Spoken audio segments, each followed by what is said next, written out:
Today's topic is hacking SaaS security. What don't we know about SaaS environments that are actually a huge opportunity for us? SaaS is transforming so many different industries. It's an area also that requires a lot of collaboration. So we all can choose an area that we are passionate about and where we can really make an impact. The security team has often been left out of the SaaS experience. So a lot of times what we see is the CISO or someone in security says, hey, the journey is going to end in SaaS. I think first and foremost, it's how do I kind of wrap my hands around it and essentially have a strategy for attacking SaaS? Today, we see that many SaaS providers are becoming very transparent about their security capabilities, controls, and the strategies. Many of us carry industry certifications that customers can actually request and review. From the procurement side, what we've seen is get finance on your side. Like tell finance you cannot pay for new SaaS if security is not in the loop. We got a good question from Brent Williams, who I know is the CISO over at SurveyMonkey. How do you enforce strong security standards across disparate SaaS applications? You have to look holistically and you have to have a strategy, a policy, and including configuration of your application should be aligned to that policy. How are you being proactive in preventing cloud misconfigurations, being that we are hearing when there is a cloud breach, it's because of misconfigurations? So you got to talk to the technical team and the users, right? Like both sets need education. You can just have flat out like a policy that says 0 or 1, yes or no, or you can try to assess how you've been using the tools and then build some controls around that and say, okay, as long as we stay in this bubble, we're good. What would help to prevent misconfiguration is to look and implement a fully harmonized program that actually looks after your security, confidentiality, availability, privacy across all of your applications. Phil Wolf asked this, with SaaS, we're trusting everyone each provider trusts and everyone they trust. So how can we extend our trust beyond the first degree? The industry is trying to address that through agreements that SaaS providers have between each other, and obviously providing that transparency to the customer so they can also make their own decision. I saw probably the most voted I've ever seen a single bad idea in our polls ever.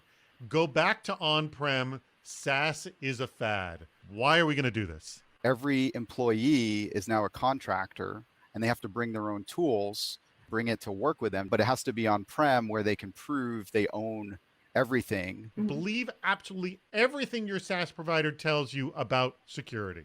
SaaS providers, they are becoming transparent and they are giving you all the information that they have and they want you to make the right decision.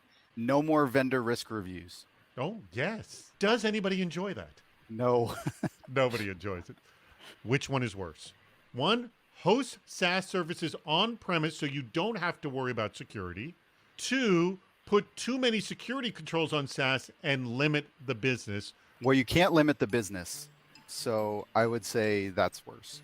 If the second one is truly limiting the business because it's too locked down, then you're going to have to eat the pain of doing it yourself. I would say there's no such thing as too many security controls. We have a question from JD. How do you create meaningful detections in SaaS environments that don't have endpoints or network data?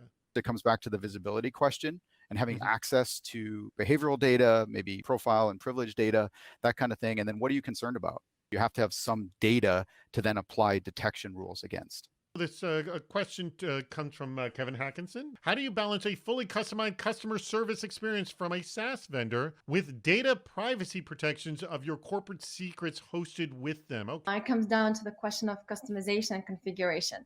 Depending on the types of modules that you have, it can either be available to you as a customer or this is something you can talk to your SaaS provider. Although SaaS is secured, and to the level we don't know, how is data theft happening? What is a preventative measure? And this is Rakesh Elamaran. Everything should have a half-life. We give someone access and then they have access forever. And unless you remember, it's always out there. Everything needs to only be shared, collaborated on, or kind of accessible, available for the shortest amount of time. This comes from Jacob Kaluzny, and he asks, policies, questionnaires, or actual verification, configuration review, or pen test performed by a trusted third party of your choice. Who's going to handle this? You probably have to do all of the above. You need to assess the risk going into something, then you do need to understand how your team is using it. I think from the provider perspective, what the industry tries to do is to also let customers self-service on a lot of that information. It's hard to get rid of stuff if it's not easy to add it. If people think it's a 6-month process to get that account back, they're going to fight tooth and nail or whatever to keep it. But if they know it's just an easy way to get it back, they'll give it up easily. I think the demand for security technology is on the rise, and definitely, as as a technology and security team, we also always have to consider at what stage of product development we integrate security and how we collaborate better across the organization. Asking yourself and your team, what is my role in cybersecurity, will definitely help you craft that vision. Make SaaS security a first-class part of your security strategy. Educate the business. They have a big part to play. Whatever you can monitor, because that's what you do. And whether it's your team or your MSSP or whatever, you need to have continuous monitoring.